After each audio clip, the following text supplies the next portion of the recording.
We started growing okra here in North Texas Zone 8A on April 13th.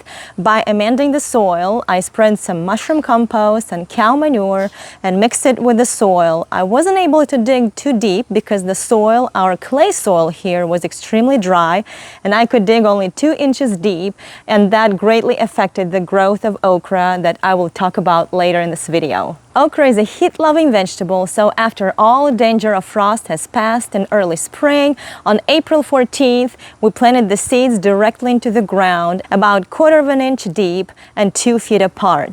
Okra needs full sun to grow well. Okra needs to be planted in one row. It's prickly everywhere, so when you harvest it, it's much more pleasant not to walk in a forest of prickly okra. After you plant your seeds, make sure to water them and keep watering them daily until they come up. Okra takes a while to germinate, and it also takes time to grow before it starts producing pods. So you can jumpstart okra by starting seeds indoors under a grow light about a month before the last frost date. Some of the seeds came up, but some didn't. So on May 5th, I dug up a few seedlings and moved them to spots where some of the seeds didn't come up. And I dug deeper to make sure to get the roots of the seedlings so they would be transplanted easier and would not go through the transplant shock. And after transplanting them, I made sure to water them well to remove all air pockets. By June 12th, our okra has gotten taller, but you can see that some plants are still small. And that happened because some animal completely chewed some of the seedlings. So I had to buy new okra seedlings because I was completely out of the seeds of this specific variety. And I planted those seedlings in bare spots. We water our okra through drip irrigation, and we also fertilize it through drip irrigation with fish emulsion and more bloom.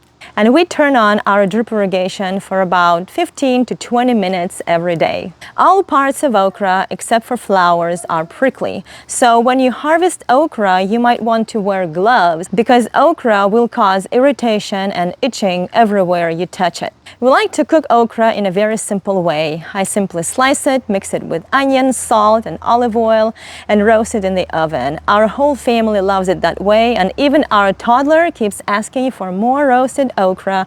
That means I need to grow more okra next year. Today is August 5th, and we're going to harvest okra seeds. I let the okra pod grow bigger, and then it starts drying. And once it's dry, I'm going to remove it from the plant, and then I'm going to split it open. And right inside of it, there are okra seeds that you can collect, and you can store those seeds in a dry place until you need to plant them again. In about 3.5 months, okra slows down its production, and for that reason, on August 1st, I planted some more seeds straight into the ground in between our existing okra. Here in North Texas, we can plant okra seeds all the way till mid-August. If you notice, okra has these lower side branches, so if you don't have new okra seeds or you can't start them, you can simply prune the whole plant to about 1 or 2 feet above the ground, and these side branches will become your new okra plants. You can notice that our okra isn't very tall, and my theory is that I did not dig the soil too deeply. It was only 2 inches, and I think that's the factor that's causing our okra not to grow too tall. Nevertheless, it's not affecting its production rate because our okra is growing new side branches, and all these side branches are producing more okra pods. And that's how we grow okra. It's very easy. Thank you so much for watching. Please subscribe to our channel, Mills Family Gardening. I'm Dina, and have a great day.